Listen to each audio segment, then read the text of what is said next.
Hello, everybody. I understand that on the second day and in the second half of the day, it's already difficult to concentrate the attention, and especially when I am in competition with a cup of coffee after that energy drop down after lunch. So I'm fully aware of that. And I have this difficult task to try and speak about usually quite boring things such as law in as entertaining way as possible. So topic is actually quite legal. I'm a lawyer by training. I have more than 17 years of practice in legal field. And besides being a trained lawyer and practicing lawyer, I'm also very interested in technology. So I'm a data protection geek, cybersecurity geek, so that is what interests me a lot. And you may ask, why do we need to speak about regulation after this wonderful presentation, technical presentation and discussion about IPv6 and others? First of all, let's make the ground rule, and maybe let's ask how many of you know that IP address in general is personal data. Most of you, wonderful. Yes, so that's why I believe this legal topic is really related to what you have been discussing here till the time that I came on the stage. But also, me being a lawyer, I really believe that regulation is the thing, the core that makes or breaks the innovation. And that is why we really need to talk about it. So, I have a privilege of standing here in front of you today and try and tell you why I think we can be the regulation-compliant, cyber-secure backbone of European advancement as Baltics, as Lithuania, Latvia, and Estonia, as countries and as jurisdictions. So, infrastructure today is more than pipes and packets. It is the foundation of trust and of sovereignty and of resilience. In Europe, that foundation is increasingly defined not just by performance or cost, but by regulation, compliance, and cybersecurity. This is where the Baltic region has an edge. We don't need to be Silicon Valley, and probably we don't want to be Silicon Valley, right? But we can be the trusted valley. Tech moves fast, but trust compounds. And in many ways, we are already ahead. The question I want to explore with you today is this: can we scale that trust into something bigger and become that regulation-compliant, cyber-secure backbone of European advancement? To answer that, well, it's probably, if I ask, can we be, I would probably quote Wilhelm or Veronica, as in the end they said, just do it. Why can't we just do it, right? But it's not that easy. It's not that easy because laws are shaped in a way and regulations are shaped in a way. We need to travel that journey to that point. So Europe is now entering a period of unprecedented regulatory changes and of really big transformation. Think about the whole alphabet that we have with us currently of all the regulations. GDPR, NIS2, Cyber Resilience Act or CRA, DORA, Data Act, AI Act, DSA, DMA, and many, many others. And these are not just legal acronyms that are parked somewhere in the policy department and that only lawyers talk about. It's actually architectural force. Think about NIS2. It imposes direct obligations on ISPs, IXPs, DNS providers, cloud operators. GDPR and Data Act also dictate how and where data can be stored, creating lawful cross-border flows and storage requirements. The CRA sets design standards for connected hardware and software that will ripple through supply chains. For network operators, this means that we are no longer mere providers of connectivity. We are compliance actors and trust builders. Our routing choices, peering agreements, choice of our supply chains, security measures are not only technical, they are legal, and unfortunately, in these situations, they are also geopolitical decisions. So, good news, I have also some good news, that Baltic region is uniquely prepared to thrive in this environment. Let's take it as an example, Estonia. It has spent 2 decades pioneering digital governance and interoperable systems like X-Road, where government operates as a platform and security is embedded in design. Take an example in Latvia. Latvia is emerging as a neutral internet exchange and transit hub, expanding data center capacity with operators such as RIX and DIAC. You probably heard of them, and maybe even some representatives are in the audience. Lithuania has designed and implemented a vibrant fintech culture and strong resilience frameworks, combining regulatory agility with serious cybersecurity collaboration. We, as a region, all Baltic region, also host NATO Cooperative Cyber Defense Center of Excellence in Tallinn. So our public and private sectors are quite happy to demonstrate their high GDPR maturity. And we regularly conduct CERT exercises, cross-border exercises to strengthen collective cyber readiness. So in short, we already practice what we call regulation by design and security by design. And now it's time to turn that maturity into economic and strategic advantage. It's not that easy, but let's try. And to illustrate that we can do that, I want to try and invoke some hard data into that. So before we dive into specific case studies, let's pause and look into these numbers and into data that illustrates that Baltic ICT story, to back up that Baltic ICT story. Between 2018 and 2023, Lithuanian ICT sector experienced exceptional momentum. Based on the study performed by Infobalt, and this is just an excerpt of that study, and you can find the full study and full analysis on Infobalt's website. Just enter infobalt.lt and you will find Lithuanian and English, both versions. So the sector's total revenue from 2018 to 2023 grew more than double in size, climbing from 2.51 to almost 6 billion euros, as you see in 2023. That's an overall increase of 136% of growth in just 6 years, an extraordinary trajectory by any international benchmarks. I haven't had a chance to confirm or analyze very hard data on Latvia and Estonia. There's just simply not so deep analysis there. But Latvia says that they have grown from 20 to 30% year over year in ICT sector. And Estonia says that it's somewhere approximately in the region of 25% year over year. So this basically is an example of how ICT sector is growing year by year. When we break down by subsectors, the picture becomes even more interesting. So let's say computer programming, consultancy and related services accounted for, of course, the biggest share in that. Revenues nearly tripled from 991 million in 2018 to almost 3 billion in 2023, making up approximately 50% of total ICT sector turnover. Let's say take information services activities, it nearly doubled in size, growing from 642 million euros to 1.17 billion euros from 2018 to 2023. Representing about 20% of sectoral revenues.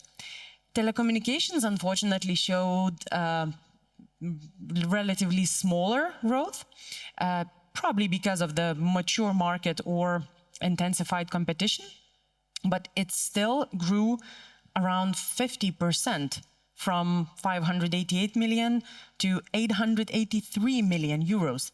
So the growth is really impressive. What is actually the search isn't just about turnover, it's about the quality of growth as well. So the key drivers of ICT sector between 2018 and 2024, we all understand that definitely some value-added services increased in 2.5 times, and also export volumes rose nearly 5-fold, underscoring the region's ability to compete internationally. The number of employees grew by 64%.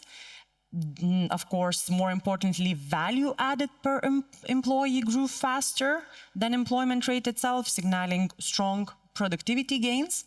And tax contributions to the state budget doubled in size, demonstrating sector's growing role in national economic health. What powered this expansion? It's, of course, a combination of several factors. So first of all, foreign direct investment, a highly skilled workforce, and the ability to develop competitive products for value-added export markets.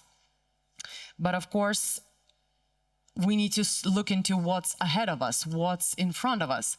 So what are the several factors that will determine whether Lithuania and the wider Baltic region can sustain this trajectory? It's definitely going to depend on a few factors, and just a few of them are in the slide. So first of all, breakthrough in innovation and investment. This is a unique opportunity to position the Baltics as the digital innovation hub of the Nordic-Baltic region. And by applying certain financial instruments, we can develop that strong sense of how Baltic region can break through in innovation. Technology talent ecosystem. Continued investment in STEM education alongside other competitive strategies for attracting talent positions Lithuania and the Baltic region to not only sustain but accelerate the economic growth. Of course, as domestic market matures, the next wave of growth will come from boosting high-value exports and global market presence. So high-value products should be taken abroad. This requires both active export promotion and building Lithuanians and, of course, Baltic region brand identity internationally. And how can we forget AI? No conference probably now somehow goes without mentioning AI. So, of course, AI is transformative opportunity.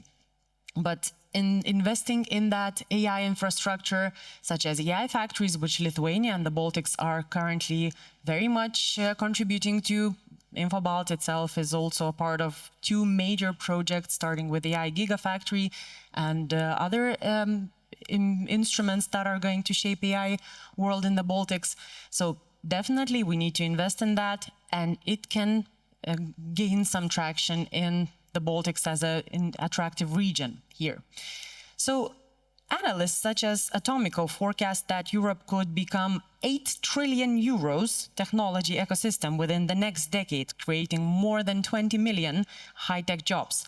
So for Baltics, capturing even a fraction of those numbers could be a really good translation into profound economic impact, if we can say it that way. So all in all, these statistics tell a clear story. The Baltic ICT sector is not only expanding rapidly, but doing so in the way that values compliance, cybersecurity, and definitely export competitiveness. This is exactly the combination Europe is looking for. It is looking for something agile, something really sovereign and trusted digital economies where this could be built. In other words, data already backs up the thesis that we started talking about this time. So Baltics are already proving that regulation, compliant, cybersecure growth is not a constraint. It could be a competitive advantage. So let's look into a couple of stories. Let's look into a couple of case studies that have already been proving its existence. So first case study is X-Road and Estonia-Finland data exchange. X-Road is a federated, secure, legally interoperable infrastructure that allows government, agencies, and even different countries to share data in real time while meeting GDPR standards.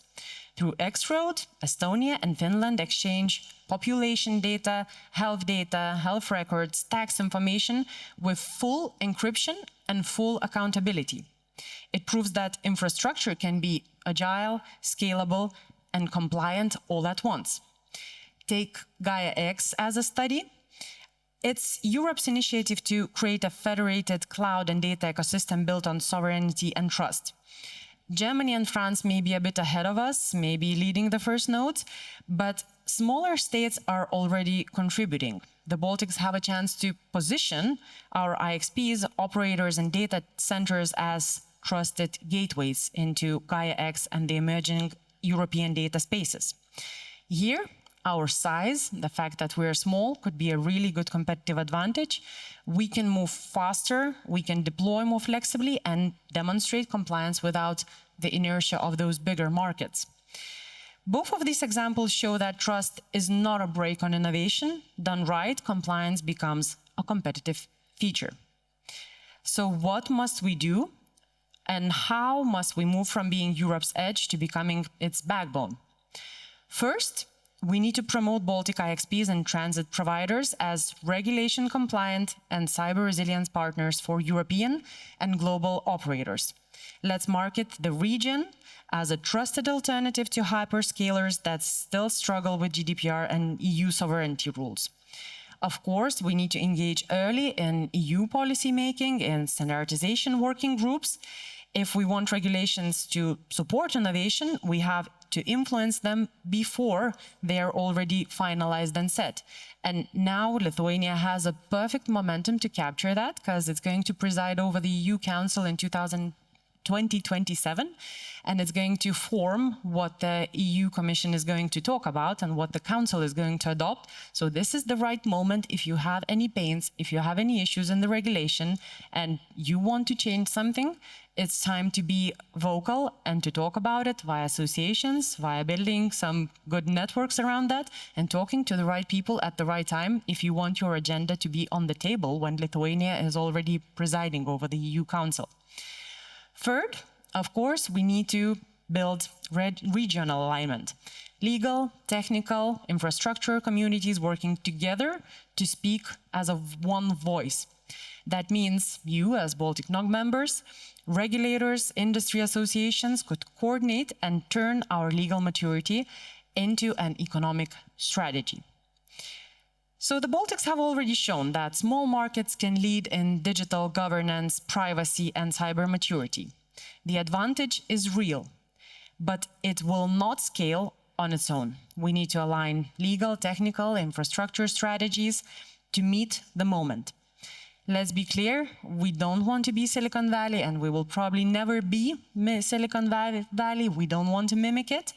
We are not chasing speed at the expense of safety, usually at the expense of compliance. You know how things are done in the US and back in Europe.